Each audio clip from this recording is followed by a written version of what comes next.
What's up, everybody? Welcome to my channel. My name is bishoptakesking, and I want to thank you for stopping on by. Now, I usually do video game stuff here on this channel, but I'm also a big movie fan and television fan, and today I want to talk about one of my favorite TV shows of all time. Now, this is a cult TV show that started in 1999 and is actually a spin-off of another cult TV show that started in, I believe, 1996. Anyway, both of these shows were created by Joss Whedon, and today I want to talk about my top 5 favorite episodes from the Joss Whedon TV show Angel. Now, if you're not familiar with the TV show, Angel was a spin-off of Buffy the Vampire Slayer, and it follows the character of Angel, who is a vampire with a soul. Now, Angel is originally the love interest of Buffy, but they can't get too close because if Angel experiences one moment of true happiness, he loses his soul and, well, becomes Angelus, one of the worst vampires in all of history. The show is considered a cult success. It's still got a huge following today. I'm one of those people that still follows it. Buffy the Vampire Slayer also got a huge following, and if you don't know any of Joss Whedon's current work, well, then you haven't seen one of the greatest movies of all time called The Avengers. So if you haven't checked out Angel, both Angel and Buffy the Vampire Slayer are on Netflix. So if you have a Netflix account, they're on Instant Watch. So I would suggest taking a look. Well, let's get to the countdown, shall we? Because I'm sure I've wasted enough time already. Anyway, this is going to go in ascending order, so we're going to start with number 5. Number 5 is the episode Hero. It's from Season 1, Episode 9. And it's actually the second episode of a two-parter involving Angel and Doyle trying to help out a group of mixed blood demons get away from this mixed blood hating cult that are trying to eradicate all mixed blood demons. It's a very Nazi-style cult, and you can really tell that that's what they're trying to get at in the show. Anyway, Doyle is a mixed blood demon himself who has visions, who helps Angel out by giving him these visions, or telling him about these visions that he has about people in trouble.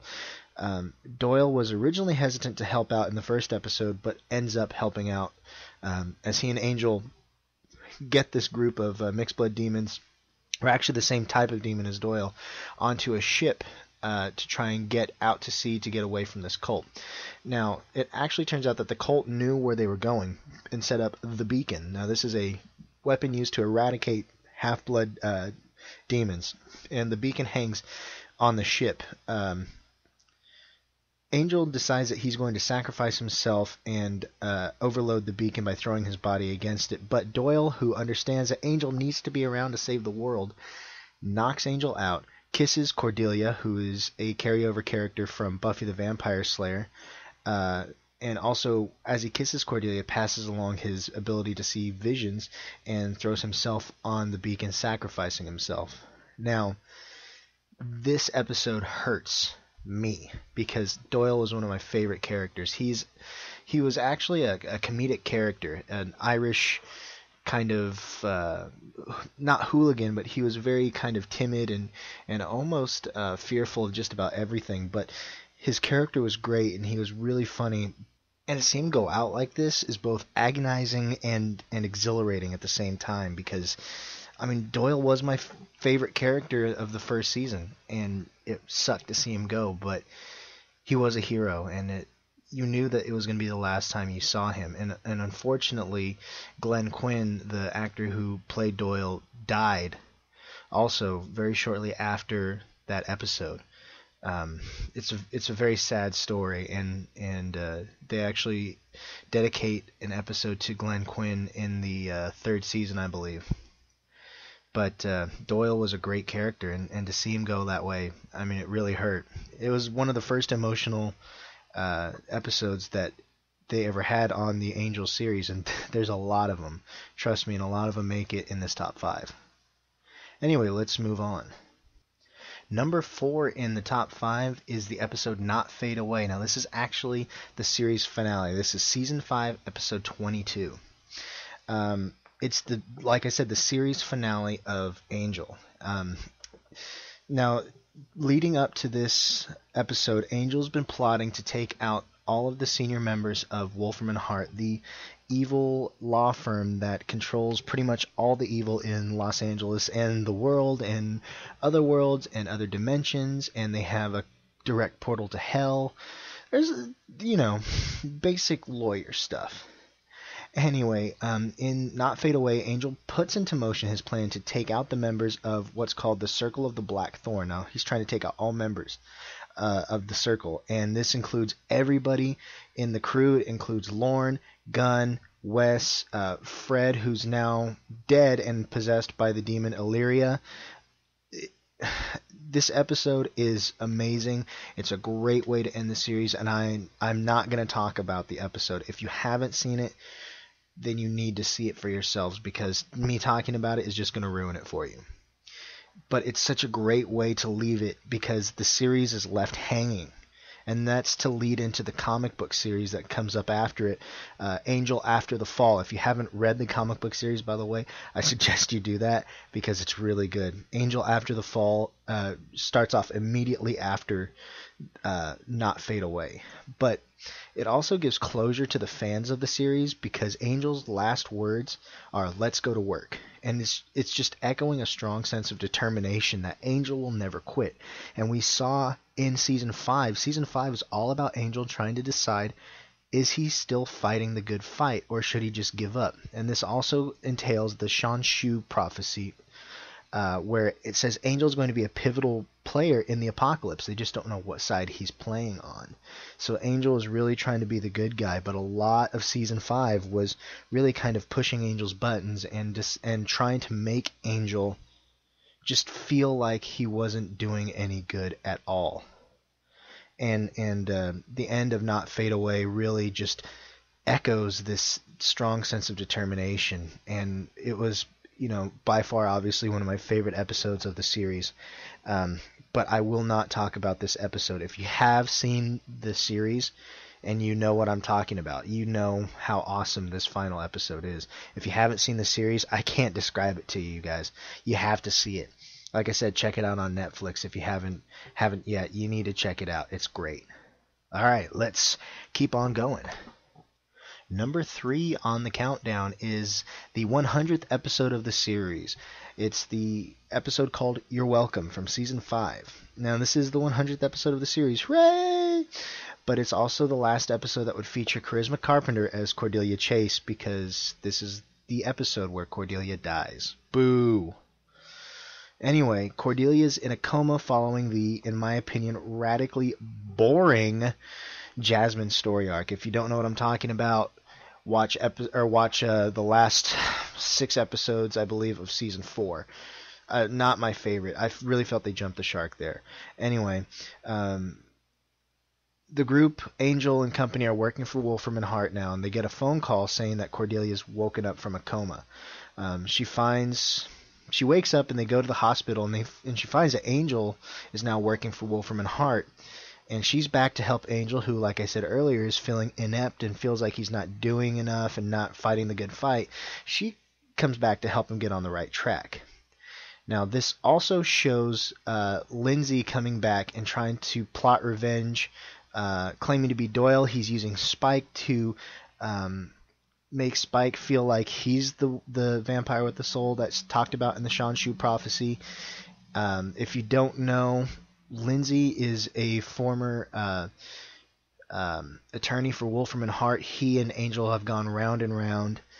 He's Angel's main nemesis in the latter part of Season 2, and then he shows up again in Season 5. Lindsay's just a thorn in Angel's side.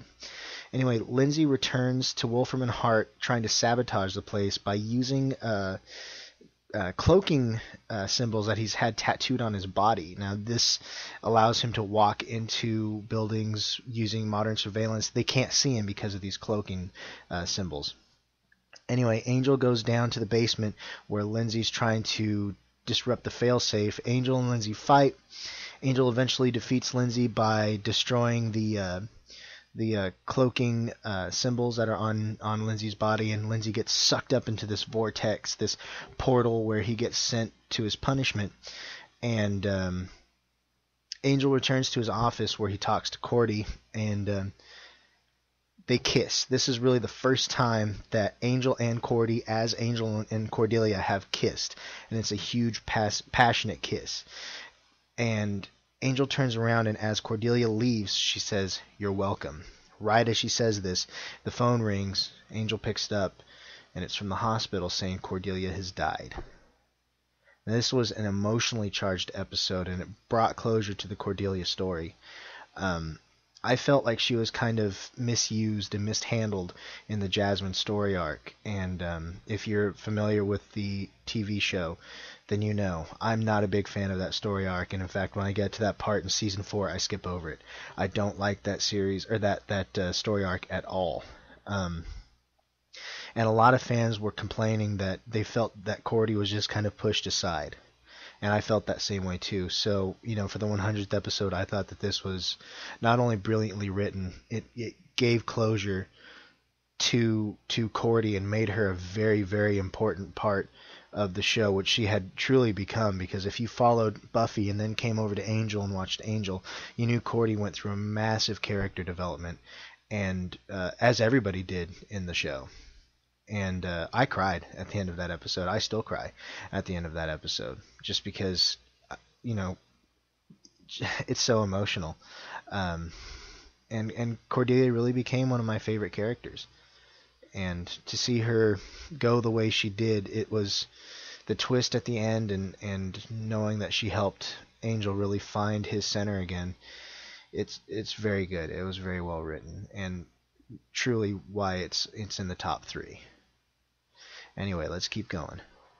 All right, number 2, and I was putting this list together earlier, and the number 2 and number 1 spot, I kept having to juggle them. I didn't know which one to put where, and it was a tough call. But I ended up putting these two where I did, and I stick by them. Anyway, number 2 is also one of the most popular episodes in Angel history. It's from Season 5, Episode 14, and it's the episode called Smile Time. Now let me tell you exactly what you need to know about this episode. Evil puppets. Just let that soak in. Evil puppets who are stealing the life force from little kids through their television show. Anyway, Smile Time revolves around a kids' show run by evil puppet demons who are stealing the life force from children to sell in hell. Because why not? That was a little far-fetched for me to accept. Like, I wasn't sure exactly what, Anyway, but Angel goes to investigate. Now, Wolfram and Hart gets all the details on this mini epidemic that's happening in the LA area about kids who are passing out in front of their television sets, and they have this like grotesque, gruesome smile on their face as they go into a comatose state. Anyway, Angel goes to investigate and is turned into a puppet. Now let that sink in. Puppet Angel. Yes, I love it. With the help of Gunn, Wes, and Fred, and the love story between Wes and Fred is finally sparked, and this would run to the end of the series. Angel takes out the evil puppet demons, and all is well. He actually doesn't turn back into a human, or a vampire, a humanoid. He doesn't turn back into his original form at the end of the episode, which I really liked, because it kind of plays with the whole idea that a lot of people thought that this episode is really the Jump the Shark episode. And it not only makes a joke about that, with the original Jump the Shark episode from Happy Days, it plays on another cliche of you leave things hanging and everything's destroyed, but the next episode everything's going to be back to normal. It's really funny, and they just poke fun at themselves in this episode. And it also shows Angel and Nina, who is another character who is introduced in season 5, who's afflicted with werewolf lycanthropism, or she's a werewolf. Angel and Nina finally allow themselves to become romantically involved. Yay, because I love Nina, and it's really cool because now we have a true vampire werewolf couple, and Twilight be damned, because it really screwed up the whole werewolf vampire thing. This is what vampires and werewolves look like done properly. Thank you very much for letting me go on that tangent. Anyway, Puppet Angel. What can I say? He's adorable, and this actually spawned a line of Puppet Angel plush toys. It also spawned a comic book in Japan where Spike gets turned into a puppet. And they also made Puppet Spike dolls as well. And I want both of them. I know, I'm a grown man. I don't care. I still want them because I'm a huge nerd. Anyway, a lot of people really felt like this was the Jump the Shark episode, but they didn't really mind because it's become a huge fan favorite. Not only because it shows that Joss Whedon and company can poke fun at themselves, but it also shows that the show... wow, that was redundant. It also proves that the show doesn't take itself as seriously because season 5 really becomes very heavy and centered around a lot of very, very moral ambiguous topics. And so to get this reprieve, especially because this is, just 2 episodes after Youre Welcome where Cordelia dies, it just shows that they're also willing to have fun, and that's what I really liked about this episode. Now, 1 episode left. What's it going to be? It's obviously my favorite episode of the Angel series. So, without further ado, drum roll please for the number 1 episode in Bishop Takes King's opinion of the series Angel. Alright, we've reached the top. Number 1. And this is from Season 3, Episode 13. This is an episode called Waiting in the Wings. Now, let's talk about the episode first. Angel has bought tickets to the ballet, and he's going to take everyone out for the evening to go see Giselle, his favorite ballet, which he saw 100 years ago. And when they get there, they begin watching it, and at intermission, Angel realizes that he watched the exact same troupe perform 100 years ago. So, obviously something's up. So the group decides to investigate and discover that the troupe is under the power of a wizard who is in love with the leading ballerina, and has decided because she didn't love him back that she will dance for him forever. While investigating, they come under the spell of the past. Angel and Cordelia go to investigate the lead ballerina's dressing room, and Cordelia becomes possessed by the spirit of the leading ballerina, while Angel becomes possessed by her lover, and they kiss. They share a really, really steamy, passionate kiss, and this is where the Angel Cordelia love arc also begins to unfold. It's actually kind of been unfolding for a couple of episodes now, but this is where they finally kind of really encounter it. A lot of stuff goes down between Angel and Cordelia in this room, and it is steamy. Anyway,